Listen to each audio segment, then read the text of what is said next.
Hello everyone, and welcome back to the Stylized Battle Axe series. In the last part, we finished modeling our axe, and I went ahead to show you guys how to sculpt these eye details, and we did our UVs. Okay, we first retopoed and we did our UVs for the low poly, and I showed you baking inside of Blender using the simple bake plugin. In this video, I'm showing you exactly how I bake details from high to low poly inside of Substance Painter, and it's clean and fast. I'll be guiding you step by step through the entire baking process, explaining why we use some certain settings. We won't do a full real-time texturing tutorial. Guys, stick around to the end to see a speed process of how I texture the final results. To be able to use Substance Painter, we need to export our meshes to Substance Painter. Before we can export, we need to do some quick but vital prep work. If you follow the series, you'll see that I did majority of them along the series. But for now, I'm just going to do quick one, okay? So first of all, I would like my objects to be at the center of the word origin. And I have already applied my orientation, rather my transforms on my low poly objects. But guys, one thing I always do is I have a backup of a backup of a backup. What do I mean by that? After I finished with my low poly, after I finished my modeling and everything, when I want to export to another software, I created a version of my work, save incremental or just save as, and then I'll name it to be whatever I want it to be, okay? Now with that, another thing you need to take note of. Previously, in the previous part, I made mention about UVs, so I already did the UVs. So you should make sure you have a clean and good UVs.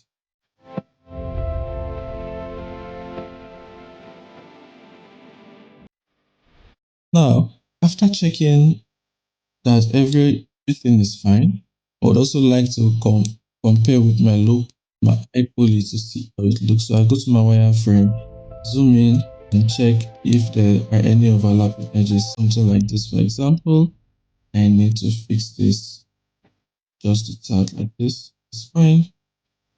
And then I will check if there are any overlapping, like if the high poly mesh is overshadowing the low poly mesh.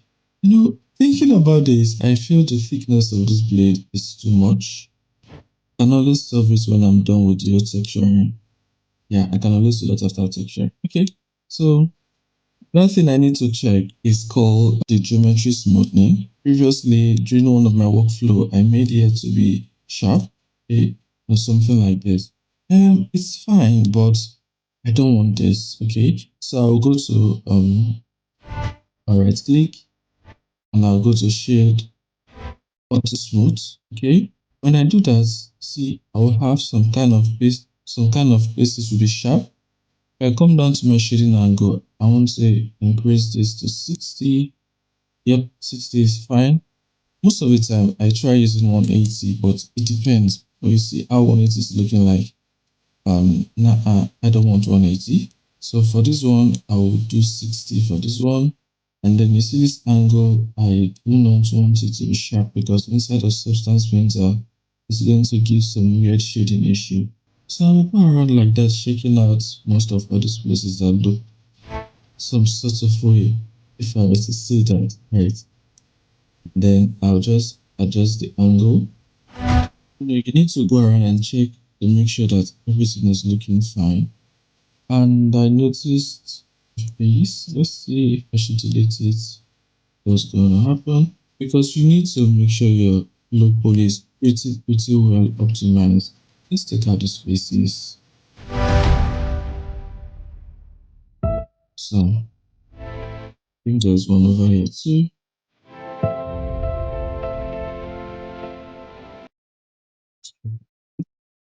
Should take out the face. Neat.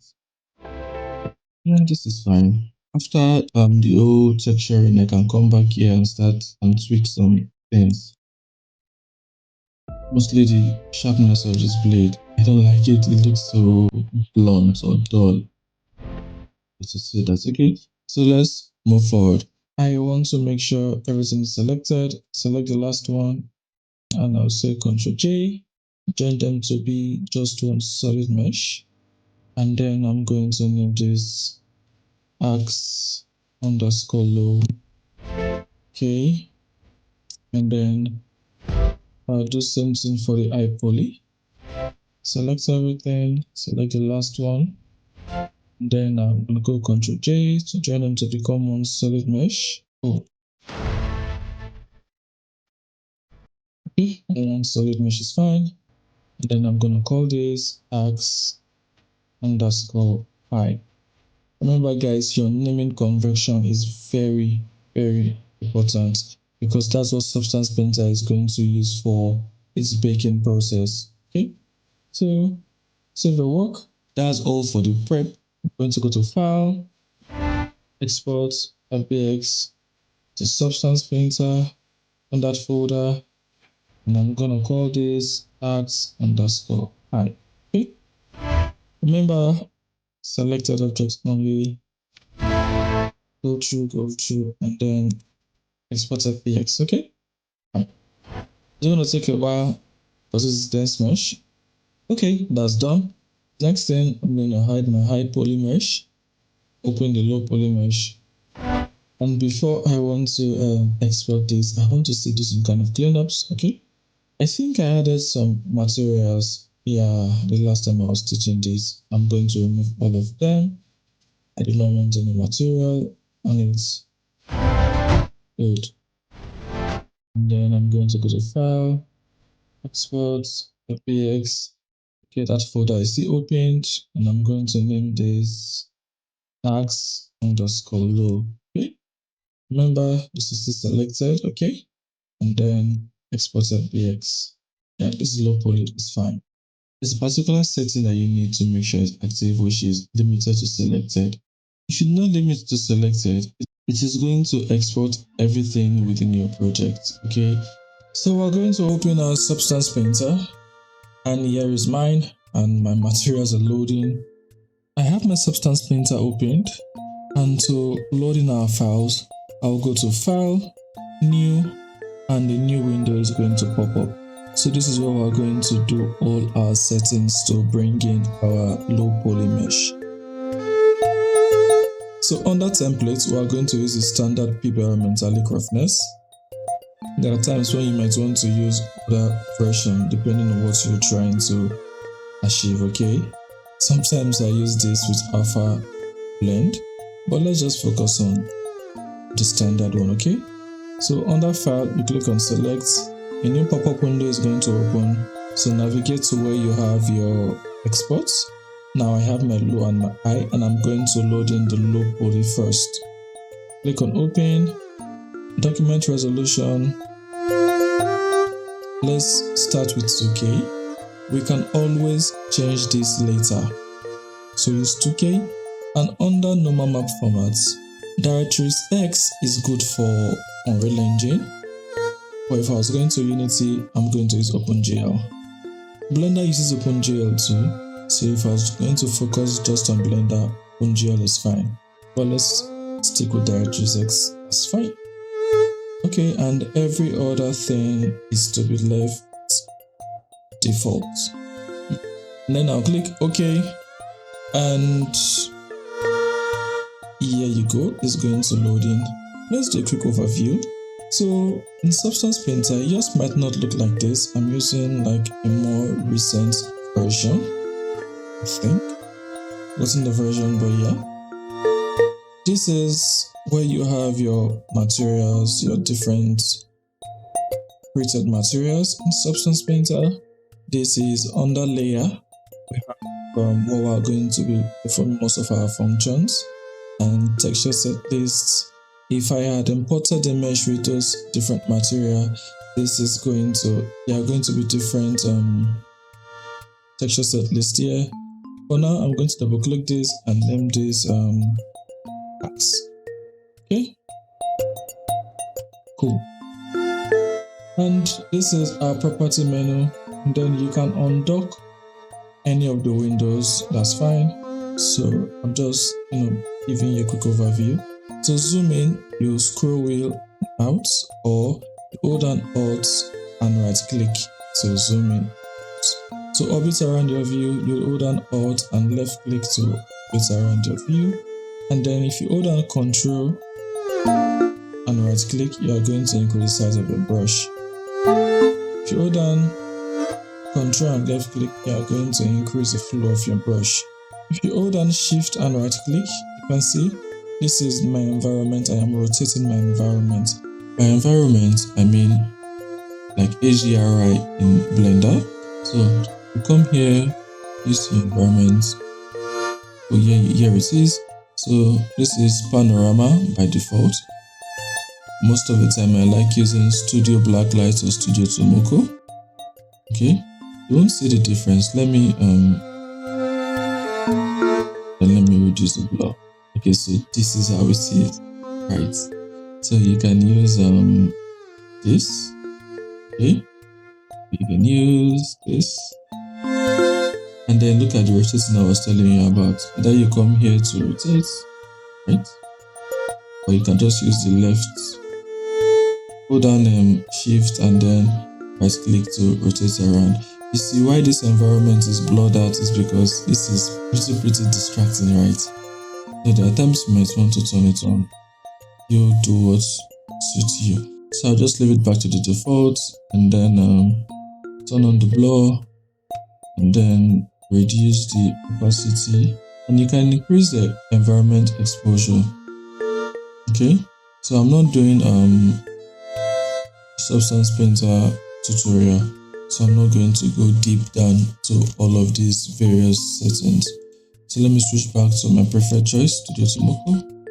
So now for the baking, if you're using the more recent version of Substance Painter, I'll come to mode and then you click on bake to take you to the baking window, or you can just click on this croissant icon here, this croissant looking icon here, and then same thing, it takes you to bake, or a shortcut which is 8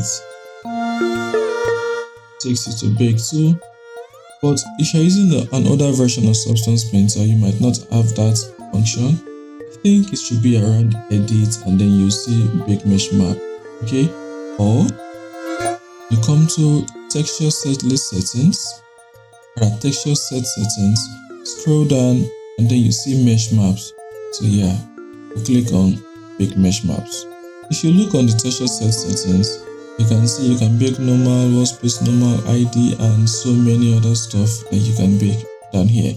And you can load in an already baked normal map, like the one I baked from Blender. I can load it in if I want to, but that's not what we are dealing with now. So let's click on bake mesh maps. Now in this bake window, we have output size. We can always change this, so let's work with 2K. You know, the higher the resolution, you can output a 4K or an 8K, but the higher the resolution, the more heavy your work is going to be. So let's stick with 2K, and I can export 4K or 8K if I so much want to. Dilation width, I'm going to leave it as at the default, and then time for the magic. Okay, let's load in the high poly mesh. It's going to take a while. So it's loaded in, and then you can see some kind of page-like substance on it, right? Don't be afraid if your version don't have this, because it's a more recent version of Substance Painter. Okay, so what is this cage-like substance? Think of this as a bubble gum around your low poly mesh. It tells Substance how far to look for the high poly details. Okay, in this version of Substance Painter, you can click this and switch to automatic. It's going to automatically position itself, or let's use distance base, and then you can adjust this. But most of the times the default value works fine, right? And we are going to test it, and if it's okay, we can leave it so. If it's not okay, you can come back and adjust the settings before you click on bake. Okay, another thing I want to always take note, something I want to draw your attention to, is this match. Remember, we give our file underscore low and underscore high. Okay, so that's going to tell Substance the kind of file to look to bake our textures. If you Now, if we make it to be by mesh name, it's going to search for underscore low and underscore high and make sure that it bakes according to that. But you can leave it as I always. That's still fine. There's a workflow for that. So let's just stick to my mesh name since this is the workflow that we are going to use. Now, anti-aliasing, if I pronounce this correctly, you can set this to at least 2 by 2. For me, my minimum is 4, and yeah, this is fine. What does this do?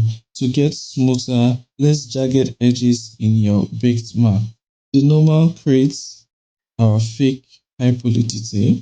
Okay. What's space normal? I don't know what this do, to be sincere, but I literally pick it majority of the time. Ambient occlusion or AO adds our soft contact shadows. Curvature is essential for detecting edges, which helps us easily add wear and tear later. Now for the fun part, guys. Let's hit the big selected texture button. You can see that the default setting is fine. I'm to zoom in to check how the mesh look like, looking if there is any place that needs attention. Beautiful. This is a beautiful bake, guys.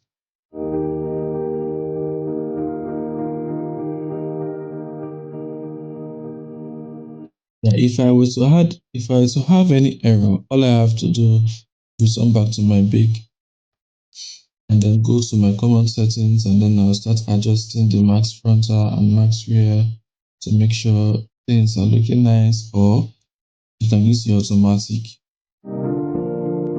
Whatever one works for you, that's fine. So let's return back to our painting mode because the default value works fine for us. And just like that, guys, we have a perfect bake. Now with this foundation, we can start texturing.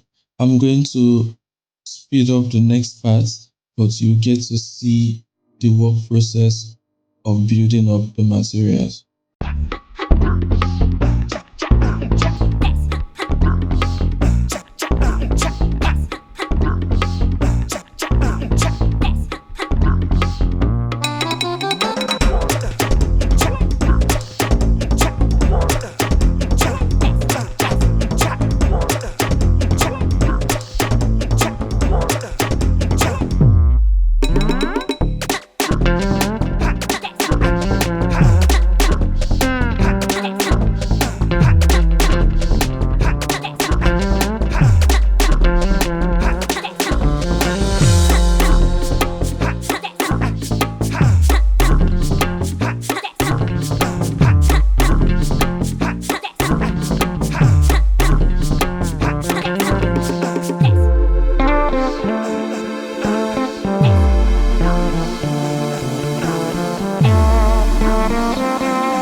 So I can go on and on trying to um get this to work the way I want it to.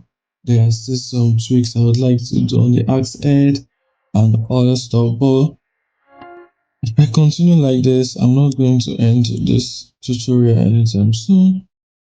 There's something I would like to show you guys.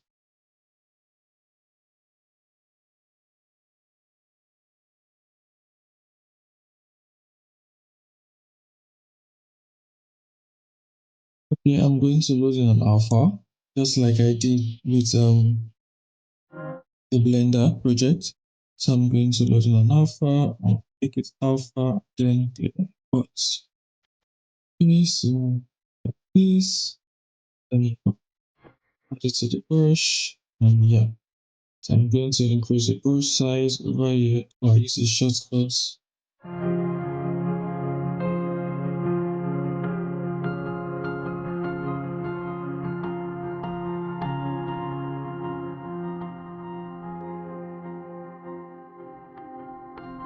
This would say, was this the tail is going to follow. I'll just reduce the size, guys, and then just do this, something like this, and then for this design,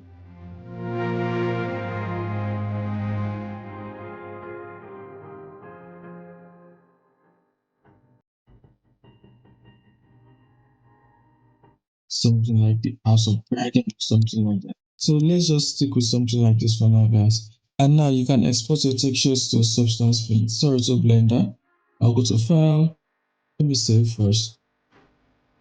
I'll go to File, Export Textures, and then, guys, remember that we did work on 2Ks.